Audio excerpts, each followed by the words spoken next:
ಒಂದಾನೊಂದು ಕಾಲದಲ್ಲಿ ನದಿಯ ಪಕ್ಕದ ಮಾವಿನ ಮರದ ಮೇಲೆ ಸ್ನೇಹಪರ ಕೋತಿಯೊಂದು ವಾಸಿಸುತ್ತಿತ್ತು. ಅವನ ಮರದ ಮಾವಿನ ಹಣ್ಣುಗಳು ಕಾಡಿನಲ್ಲಿ ಅತ್ಯಂತ ಸಿಹಿಯಾಗಿದ್ದವು ಮತ್ತು ಕೋತಿ ಪ್ರತಿದಿನ ಅವುಗಳನ್ನು ಸಂತೋಷದಿಂದ ತಿನ್ನುತ್ತಿತ್ತು. ಒಂದು ದಿನ ಒಂದು ಮೊಸಳೆ ದಣಿದಂತೆ ಕಾಣುತ್ತಾ ಬಂದಿತು. ಕೋತಿ ಅವನಿಗೆ ಕೆಲವು ಮಾವಿನ ಹಣ್ಣುಗಳನ್ನು ನೀಡಿತು ಮತ್ತು ಮೊಸಳೆ ಅವುಗಳನ್ನು ಪ್ರೀತಿಸಿತು. ಅವರು ಒಳ್ಳೆಯ ಸ್ನೇಹಿತರಾದರು ಮತ್ತು ಪ್ರತಿದಿನ ಭೇಟಿಯಾದರು. ಒಂದು ದಿನ ಮೊಸಳೆಯ ಹೆಂಡತಿ ಮಾವಿನ ಹಣ್ಣುಗಳನ್ನು ರುಚಿ ನೋಡುತ್ತಿದ್ದಳು ಮತ್ತು ಇನ್ನೂ ಉತ್ತಮವಾದದ್ದನ್ನು ಬಯಸುತ್ತಿದ್ದಳು. ಅದು ಇನ್ನೂ ರುಚಿಕರವಾಗಿರುತ್ತದೆ ಎಂದು ಭಾವಿಸಿ ತನ್ನ ಗಂಡನಿಗೆ ಕೋತಿಯ ಹೃದಯವನ್ನು ತರಲು ಕೇಳಿಕೊಂಡಳು. ಮೊಸಳೆ ಆಘಾತಕ್ಕೊಳಗಾಯಿತು. ಕೋತಿ ಅವನ ಸ್ನೇಹಿತ, ಆದರೆ ಅವನು ತನ್ನ ಹೆಂಡತಿಯನ್ನು ಅಸಮಾಧಾನಗೊಳಿಸಲು ಬಯಸಲಿಲ್ಲ. ಆದ್ದರಿಂದ ಅವನು ಒಪ್ಪಿಕೊಂಡನು.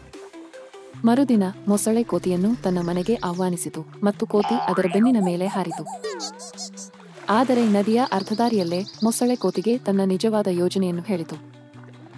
ನಾನು ನಿನ್ನ ಹೃದಯವನ್ನು ನನ್ನ ಹೆಂಡತಿಗಾಗಿ ತೆಗೆದುಕೊಳ್ಳಬೇಕು ಎಂದು ಮೊಸಳೆ ಹೇಳಿತು.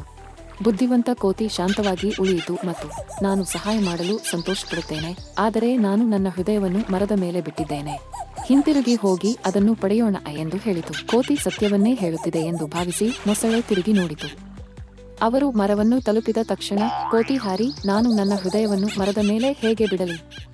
ನೀನು ನನ್ನನ್ನು ಮೋಸ ಮಾಡಿದೆ ಮತ್ತು ಈಗ ನಾನು ನಿನ್ನನ್ನು ಎಂದಿಗೂ ನಂಬುವುದಿಲ್ಲ ಎಂದು ಹೇಳಿತು. ಮೊಸಳೆ ನಾಚಿಕೆಯಿಂದ ಮನೆಗೆ ಹಿಂತಿರುಗಿತು, ಆದರೆ ಬುದ್ಧಿವಂತ ಕೋತಿ ತನ್ನ ಮರದ ಮೇಲೆ ಸುರಕ್ಷಿತವಾಗಿತ್ತು.